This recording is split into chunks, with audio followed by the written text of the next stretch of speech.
أما بعد فأعوذ بالله من الشيطان الرجيم بسم الله الرحمن الرحيم واتبع سبيل من أناب إلي ثم إلي مرجعكم فأنبئكم بما كنتم تعملون وعن معاوية رضي الله عنه قال قال رسول الله صلى الله عليه وسلم من يرد الله به خيرا يفقهه في الدين اللهم صل على محمد عبدك ورسولك وصل على المؤمنين والمؤمنات والمسلمين والمسلمات انتهائی محترم مسلمان متیر جمعہ ستاسو پوڑان دی تفصیل شروع کرده چې دو اصول د هدایت دي او دو اصول د گمراهۍ دي. د هدایت هغه دو اصول تاسو ته ما خلاصه ویلي وه چې دنیا کې نظام په دوو څیزونو باندې روان دی. یو ته مونږ ایجاد وایو، دویم ته اعتماد وایو. څه خلک ایجاد کوي، څیزونه جوړوي، او څه خلک په هغې باندې اعتماد کوي. د دنیا نظام همدغسې روان دی. ما مثال کې تاسو ته ډېر څیزونه ویلي وو. څه خلکو جهاز جوړ کړی دی، ایجاد یې کړی دی. څه خلک مونږ او تاسو یې د هغې استعمال کوو، په هغوی باندې اعتماد کوو. دغسې ما ویلي وو دیني لحاظ سره دوه څیزونه دي په پیش آمده مسایلو کې. یو ته مونږ اجتهاد وایو او دویم ته مونږ تقلید وایو، اعتماد ورته وایو، اتباع ورته وایو. تاسو که وګورئ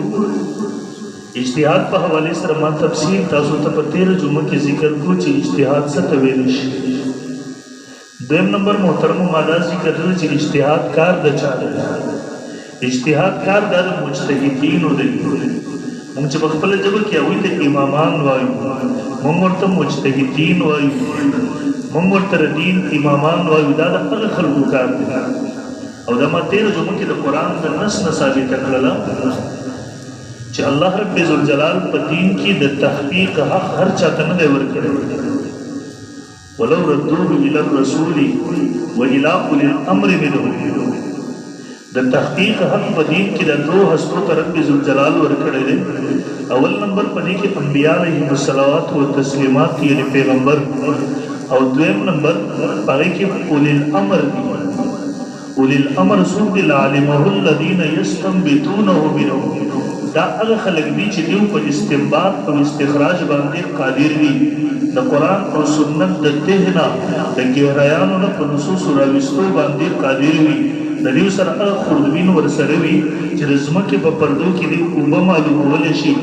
دغسې د دوی سره هغه خوردبین د اجتهاد ورسره وي چې د قرآن او سنت په ته کې د هغې په ګهرایانو کې مسایل معلومولی شي وغه راویستی شي. او په دغې باندې زموږ علماو مستقل بابونه هم لګولي. امام شاه ولی الله رحمه الله په مستقل کتاب لیکلی دی نقد الجید فی احکام الاجتهاد والتقلید. نور علماو په دې باندې لیکل کړي. شاه صاحب رحمه الله په هغې کې بیا د اجتهاد دپاره اصول لیکلي. مثلا د قرآن مجید هغه آیاتونه او هغه احادیث چې د هغې تعلق د احکاماتو سره دی، دا به ده ته ازبر یاد وي. د دې نه طریقه د استدلال څه ده؟ 80 اقسام د اصول فقه په کتابونو کې ذکر کېږي. کم از کم دا به ورته معلوم وي. د احادیثو سندونه، احوال د رواتو، ناسخ منسوخ په دې ټولو تفسیراتو باندې به دی عالم وي. د مجتهد مواقع د اجماع به ورته معلوم وي. که دا شرایط ده ته دی ور معلوم او دی به اجتهاد کوي، نو دی به بیا خپل هم فضلو و اضلو بستان وګرځي. برحال دا خو یو تفصیل دی. خو ما ویلي وو چې په پیشامده مسایلو کې د هدایت یوه لاره د اجتهاد ده، او دویمه لاره چې کوم خلک د دې باندې قدرت نه لري چې هغه د قرآن او سنت نه برای راست مسله واخلي، بیا زموږ دین او شریعت ده ته لاره ورښودلې چې ته اعتماد وکړې، ته تقلید وکړې. او په مخکې ذکر وشو چې د صحابه کرام رضی الله اجمعین دور کې هم دا رایج رسول الله صلی الله علیه وسلم موږ ته دې تعلیم راکړی، قرآن مجید موږ ته دې تعلیم راکړی. دلته به زه د یوې خبرې وضاحت وکړم. شاید مخکې ما تاسو ته به دغې باندې پوره تفصیل کړی وي کوم یو کار. دلته به اجمالاً زه دوه درې ټکې باندې ووایم. اجتهاد په حواله سره تیر جمعې ما تفصیل وکړو. دویم چې په اصول هدایت کې د هغه تقلید دی، مجتهد به اجتهاد کوي. فلولا نفر من كل فرقة منهم طائفة ليتفقهوا في الدين ولينذروا قومهم إذا رجعوا إليهم لعلهم يحذرون. مفسرین لیکي الله لازم کړی دا دی چې څه خلق فقاهت په دین حاصل کړي او دا نور چې کوم خلق فقها نه دي په دې لازم کړی دي چې فقهاو خبره وکړي، په دې لازم کړی دي چې باغوي باندې اعتماد وکړي. اوس دا وی د خبرې منلو ته مونږ وایو. دلته ډېر خلک دي د تقلید مبارک خپل تصورات پیش کړي. مونږ جوز د امام په مذهب باندې دغه مذهب پالو کوو، دغه په مذهب باندې عمل کوو. مونږ په خپل علمي اصطلاح کې دې ته تقلید وایو، دې ته اتباع وایو، دې ته اطاعت وایو. دغسې نور مختلف قسم نومونه دې ته خلک ورکوي. لیکن نن سبا مخالفین ظلم دار کړي، هغه یو خپل ذهني خاکه جوړه کړي، بیا په دې ذهني خاکه باندې یو حکم ولګوي او د هغه حکم په بنیاد باندې بیا په نورو مسلمانانو باندې د کفر او شرک فتوی ورکوي. دې وخت کې تاسو وګورئ دا څومره مسلمانان چې مثال ته ووایه چې 10 اربه مسلمانان په دې 10 اربو کې یو 50-60 زره بیا خواږه دا نور ټول په ټوله په دې څلورو مذاهبو باندې الله راجمع کړي دي.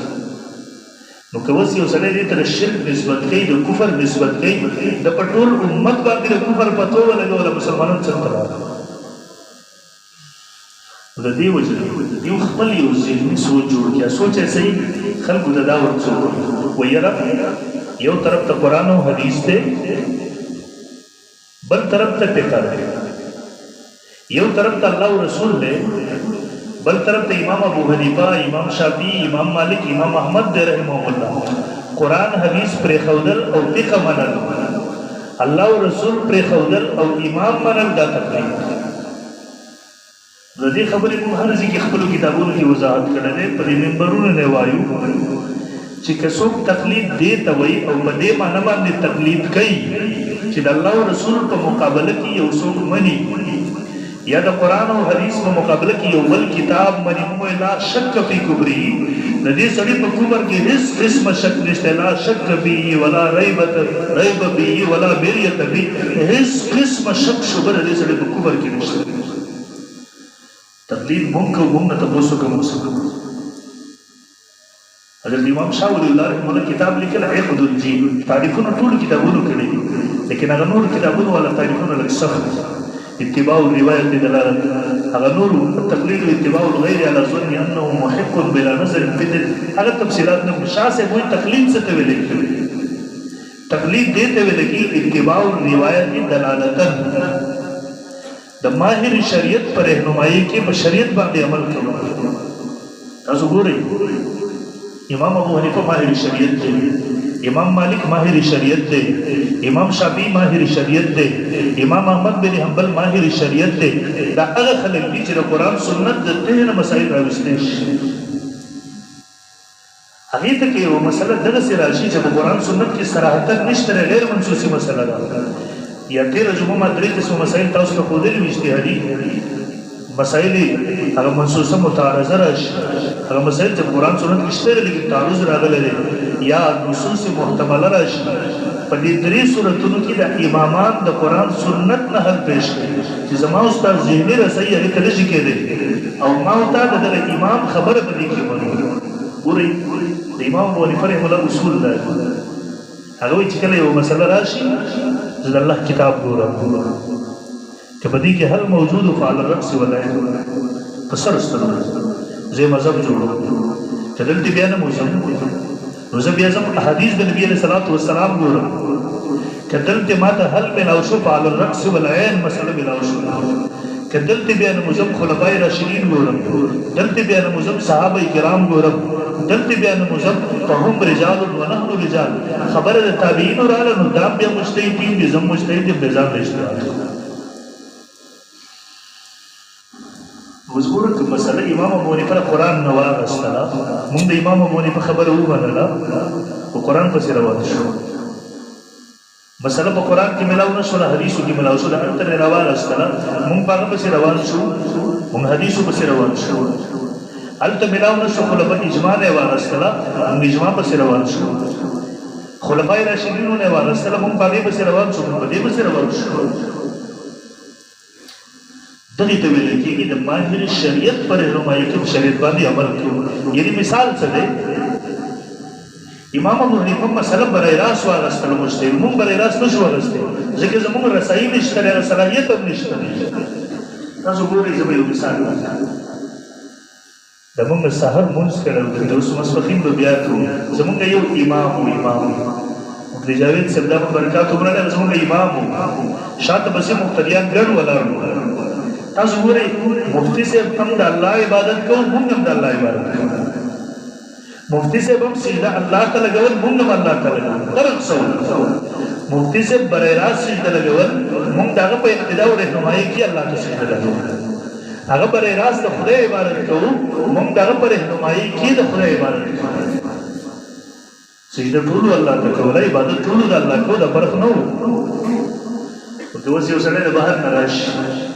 ویل مفتي صاحب ډېر ښه سړی دی اګوره د الله عبادت کې پنځه ټیمه الله ته سجده لګوي پر مقتدیان یې غټ ګمراهان دي مشرکان دي ولې ګوره مولوي صاحب الله ته سجده لګوي او دوی خپل امام ته سجده لګوي مولوي صاحب د الله عبادت کوي دوی د خپل امام عبادت کوي نو ته به ورته چې الله څه دماغ علاج وکړه عبادت دواړه د الله کې سجده دواړه الله ته لګوي همدغه مثال هلته دی امام ابو حنیفه د الله عبادت کوي مونږ یې کوو امام ابو حنیفه شافعي مالک احمد ټول په قرآن سنت باندې عمل کوي مونږ یې کوو فرق دا دی هغوی برای راست قرآن سنت نه مسله اخلي مونږ د هغوی په رهنمایي کې عمل کوو ماته یو کس وایي دا حلال و حرامو کې تاسو به امام ابو حنیفه پسې روان دي او په عجیبه خبره ده دا خو مشرکین هم کول اتخذوا احبارهم ورهبانهم اربابا من دون الله دوی خپل ملایان ارباب جوړ کړي او حدیث کې راځي صحابي د نبي علیه السلام نه تپوس وکړي موږ خو دا خدایان نه جوړ کړي رسول الله صلی الله علیه وسلم فرمایي ویل دیو چې به تاسو ویل چې دا څه حلال دی تاسو به حلال ګڼو او که دیو به تاسو ویل چې دا څه حرام دی تاسو به حرام ګڼو او بلتقر بابا من دون الله نو ما درته تپوس ما ورته ستا په دې امام ابو حنیفه مسلمان دی کافر دی مسلمان دی امام شافعي مسلمان دی امام احمد بن حنبل مسلمان دی ته ټول مسلمانان حتی چې دیو به کتابونه لیکلي جرأت نشي کولای چې دا ولیکي نن هم تلاړ شه روزي مبارک د رسول الله صلی الله علیه وسلم د روزي مبارک نشاط هغه نمونه لیکلي دي په ستورو باندې د امام ابو حنیفه نعمان رضی الله عنه امام مالک شافعي ټول سره رضی الله عنه لیکلي بل ورته د سلور نه بیا کې جوړې دي امامانو په نسبت البته ورشه سلور مذاهب او مفتیان ناشتي موږ مسلمانانو کولی نو شک نشته دی ٹھیک دی موږ دارته وایا چې امام ابو حنیفه ځان نه سیس حلال او حرام او کړ الله غیر امام شافعي مالک احمد دیو د ځان نه سیس حلال کړي حرام کړي د عمر پسیو چې قرآن سنت کې چې حلال حرام دي اگر ترخی عمر پسیو دی چوک شي موتر کې تعین دا ولني شرکت چې رضان نه سیس حلال کړي حرام کړي دي نو بیا د منافقانه رویه پرېږ دوا ما ته چې مشرک وې ما نه مخ امام حنیفه ته مشرک وایا ما نه مخ امام مالک ته کافر وایا ما نه مخ امام احمد ته کافر وایا ځکه سیس هغه حلال حرام کړي دي چې زه به کافر کیم به بیان ولې نه کوم نو دا جرأت خو نشي کولای او کته چې رضان نه سیس نه دي حلال کړي حرام کړي نو بیا کافر نه دي کافر شو بیا ما ته بس کافر نه دا د دې غریبانو مدوغ لا پاتې شي خپل نه پوهیږي نو باندې المعرض امام ابو ماهر شریعت پر رهنمایي کې په شریعت باندې عمل کول په قرآن او سنت باندې عمل کول دغه ته وایي بس دې نه کوئی صلاح نشته امام المناظرین حضرت مولانا محمد امین صدر کاړو نو ور الله مدخل والله دا په خبر باندې کړو رحمت الله ورولي هغه فرمایل بل یو سړی راغی نه امام دی نه مختلف دی اوس کله امام ته کنځل کې مخدر دیوان ته لاسونه ورچول ته مشرک یې ته کافر یې ستا مزدکی ستا مزدکی هم د قوابی دی مقلد دی مثال هم ده الله تعالی دې موږ د فتنې او مرض نه وساتي دې وایي دیو بیا زموږ خلکو ته ذهن کې قسمه اشکالات وراشي ما تیر جمعه په دې اشکال بحث کړو چې قرآن حدیث سره امام ته کوم ضرورت دی فقه ته کوم ضرورت دی ما باندې تفصیل کړو چې په کوم درې قسم مسایلو کې موږ امام پیروي کوو د امام اتباع کوو باندې قرآن سنت سره اثر نشته موږ محتاج شو وزه تاسو ته یو خبره وکړم دی تاسو ته وایي قرآن حدیث تشتري موږ تر امام کوم ضرورت دی یقین وکړه کہ امام دی رمین دا میرے کو استنجا طریقہ ہو مثلا دا دورہ سے طریقہ ہو مثلا امام المناظرین حضرت دوکاروی نور اللہ عمر کا دوگا نکلی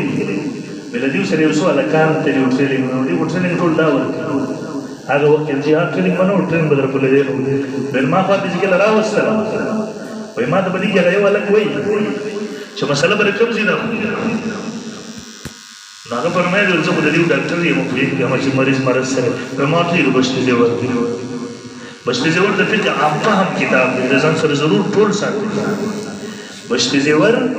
دا ټول فقه د خلاصې راځم کړی دا آسان انداز کې راځم کړی یعنی سمندر کو کوزه میں بند کر دیا ہے کمال کرم کی ګورو ماته بشته زیور نه په پاسه په ټول دنیا لا یاره چې مسله د قران حدیث نه خلو او دا چې بشته زیور نه مارته چې بچي ستاره پاره نه دي مجتهد د پاره دي مثلا مجتهد د قران نقل ته نشي رسته ماته چې دا چا ویلي ماته کې نه ولته د قران راوځي او ته مثلا د قران نقل کې نه بس په مونږ کې ولاړ الحمدلله رب العالمین مزل التحیه لله شروع ترکو تلاړي سبحان ربي العظیم مزل سبحان ربي الاعلى شروع دا مسله سو د قران سو مونږ راوړل هغه دې چوک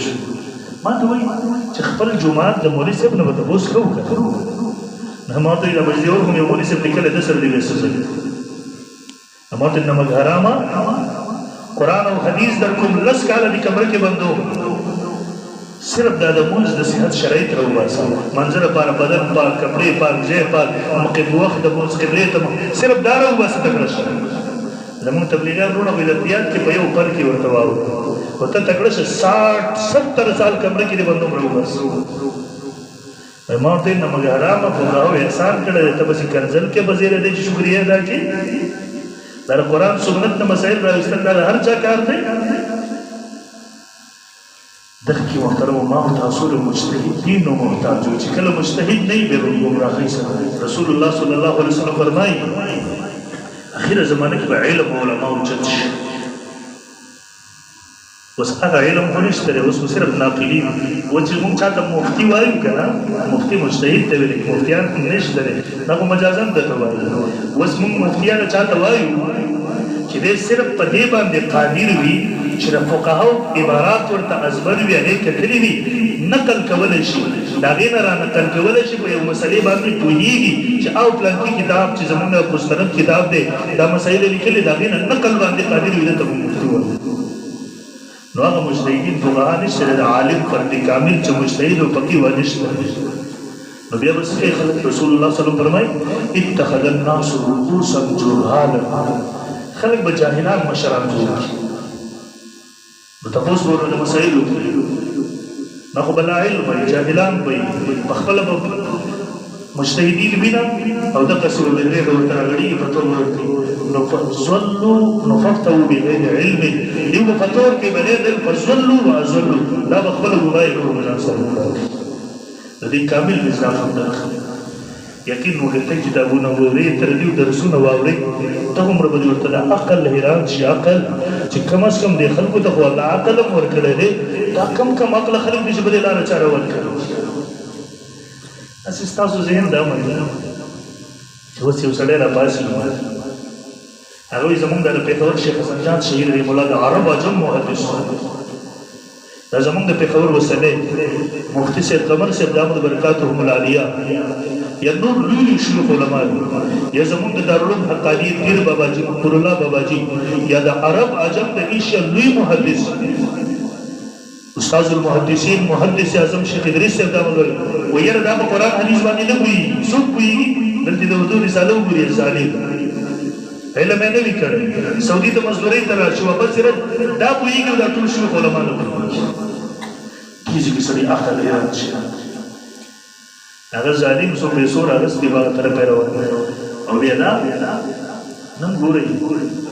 تقابل چې کوم کوي دا غلط کوي و یو طرف ته الله او رسول دی بل طرف ته امام ابو حنیفه قسم دې د کائنات ټول نبی درو کاش کته ته دا ویلي وي چې یو طرف ته په اجتهادي مسایلو کې امام ابو حنیفه راځي بل طرف ته دې دور دی او مولا راځي کم امام ابو حنیفه چې صحابه کرام شاګردو کم امام ابو حنیفه چې عبد الله بن مسعود چې کم دارالعلوم آباد کړو د هغه دارالعلوم طالبو کم امام ابو حنیفه هغه امام ابو حنیفه چې هغه د دین یو دومره لوی کارنامه کړی تدوین دین چې نن ټول امت دغه احسان مند دی هغه امام ابو حنیفه چې رسول الله صلی الله علیه وسلم حدیثو کې راغلي بشارت راغله دی زیر راغله دی هغه امام ابو حنیفه چې دنیا دغه په عدالت دغه په تقوا دغه په دیانت دغه په پرهیزګاری باندې اتفاق او اجماع کم امام ابو حنیفه کله چې جیل نم جنازه وچته شوله دغه دور یو مستجاب الدعوات گزر دی عبد الله بن مبارک لیکي وي هغه فرمایي د 3 ورځې پورې امام ابو حنیفه په قبر باندې مرثیه ویل کېږي اوخ کی سسی عربی اشعار ویل کېږي د غم اظهار دي پته نه لګي آسماني مخلوق او فرشتي وي کرزم کې جنات راغلي لقد زان البلاد ومن عليها امام المسلمين ابو حنیفه بآيات وفقه وحديث كآيات الزبور على الصحيفه فما بالمشرقين له نذير ولا بالمغربين ولا بكوفه فلعنة ربنا اعداد رمل على من رد قول ابي حنیفه زدا وارادا 3 ورځې پورې ورته اشعار وي امام ابو حنیفه په قبر باندې مرثیه وي اوخ کی سسی او نن یو هغه سړی دی چې فرض واجب تعریف او حکم ورته نه ورځي هغه را پاسه و هغه نه خدای او رسول جوړ بس کتر ته مخالفت هم کې وې دا قرآن حدیث مخالفت کوي دا درای قرآن حدیث وګرځي دیو د خپل شهوات چې وي دینه قرآن حدیث وګرځي الله دې موږ دغه هوا پرستو نه د ګمراهانو نو ساتي بارا په پیښنده مسایلو کې دین چې کوم روان دی مونږ الله رسول کوم لار راکوي د اجتهاد او تقلید لکه څنګه چې دنیوي امور کې اعتماد او ایجاد او مکه د تفصیل کړو په دغه ټول اصول له مختصر ما ویلا یو ته ویل کې اجتهاد دیم ته ویل کې تقلید روانه جو کې به ان شاء الله اصول د گمراهۍ سره په دې وخت کې هغه یو ته موږ الہاد وایو دیم ته موږ بدعت وایو ان شاء الله زه په دې باندې به تفصیل کوم الله دې رحمت او توفیق راکړي واخر دعوانا